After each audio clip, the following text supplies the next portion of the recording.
3, 2, 1. Have you ever wondered about a country where the majority are poor and do not have a lot of resources?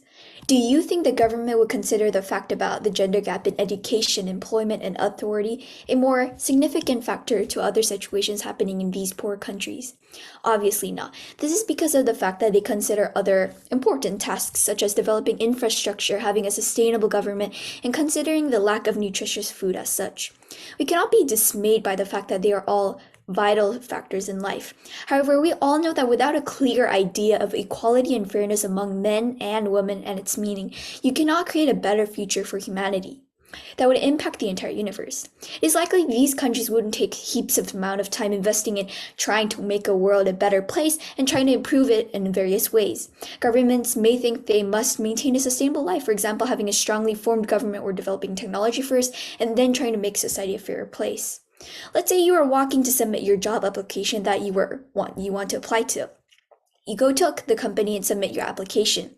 After you submit it, you come back home and wait for the results. But a week later, you get a call. Hello, unfortunately, you weren't able to get the job, yada yada. Well, your friend also applied, so you ask if your friend made it or not. Hey, did you get the job? However, your friend also did not make it. You end up discovering all the female job applicants who applied did not get the job, and all the men did. At the end of the day, we call this male privilege. Do you want a world where people are discriminated against, divided, and not treated equally because of their gender? Obviously not. I believe that we need gender equality for a fair world. People are mostly unaware of a particular idea. This is because they misunderstand and do wrong actions. This proves equalness is a crucial key for our world that opens doors for equality and general happiness for all people. Gender inequality happens because of a fixed idea in one's mind or a belief that they have. For example, girls are not good as boys at working or in tasks. That's a common mistake that people usually make and is a fixed idea.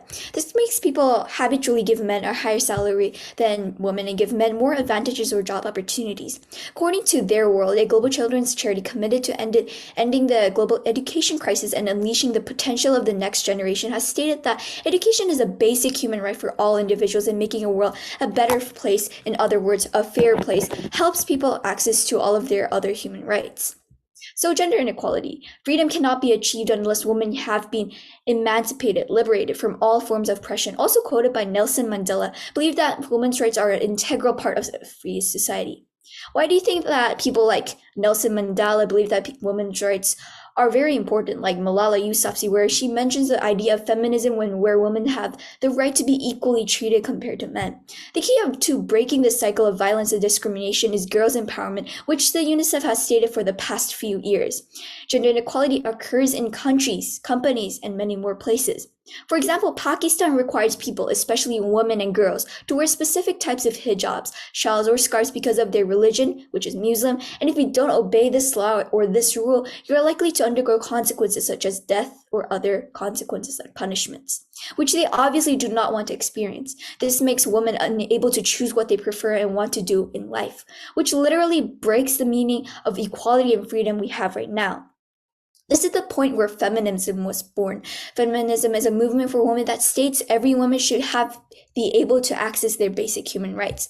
These are both United Nations Sustainable Development Goals that were set so our world can achieve both of these goals, equality, education, and gender inequality, until the year of 2030. If we miss the prime time of this, people will be discriminating each other, such as, you're a girl, since you're a girl, here's less salary, or like, hi, since you're a man, here's more salary, etc., etc. We do not want this world right now. In the future, this will only make our current world worse today. This is why we have to solve these humongous, tremendous, 70 problematic problems that are happening worldwide. And where organizations are trying to solve these 17 UN SDGs today, if we do not solve these issues, our world would be in the white witch's world that exists in Narnia, which isn't really that great, trust me. So how does gender inequality look like today? According to Concern Worldwide US, it has mentioned that there are a total of 7 issues related to gender inequality that are happening all over the world right now. Gender bias in education, where girls and boys are not able to attend the same schools together. The gender pay gap. Well, in order to achieve this first, we have to make sure to raise the idea of male privilege. Well, people like, haha, I give more salary to men than women. Financial and economic empowerment is one of the key factors in keeping the gender balance, well, honestly, out of balance. A 2020 World Economic Forum WEF report suggests that if we keep at our current pace of correcting this imbalance, it will be another 100 years until women receive equal pay for this equal work. People may point two fingers at you and say, "You're a woman, you're a girl, you don't deserve this," which, ladies and gentlemen, affects our entire universe because of the existence of gender inequality. So, what are the alternatives? Alternatives for children. What are the huge ways we can make our next generation, basically children, acknowledge that there's no such thing as a man and woman? What I'm trying to say is that no matter your religion, gender, nationality, you still are able to access and be able to get your basic human rights and have the freedom of speech or freedom of right as such. Movies or TV shows or even books impact children. Do you know the famous movie Moana? Well, Juan is a fierce, independent woman, an example of cultural feminist perspective. She is showing the world that she can be an independent, strong woman which is capable of writing her own story without the help of a man. Contrary to many past Disney movies, Moana is not a princess in need of saving. She instead is a princess doing the saving. The Book of Annie of Green Gables demonstrates feminism and shows the opinions and thoughts of Annie and shows the independent characteristics of a woman possess. According to a study conducted by Asia and the Pacific, it has been stated that we have to make sure our companies can increase global employee satisfaction and take advantage of all workers' potential. And we have to improve these four primary ways so we can improve our recruitment and retention, equal pay and wages, promotion and training. Recruitment and retention basically means how chosen based on their gender normally and generally when applying for jobs. Equal pay and wages, according to Statista, South Korea is one of those countries where companies do not pay equal to men and women in terms of salary. Promotion and training basically mean how we should treat people based on their skills and knowledge, not based on their gender or race as such. Girls are not the ones who fight for their own rights today. This is a human fight where we have to work together today, not an individual's fight today.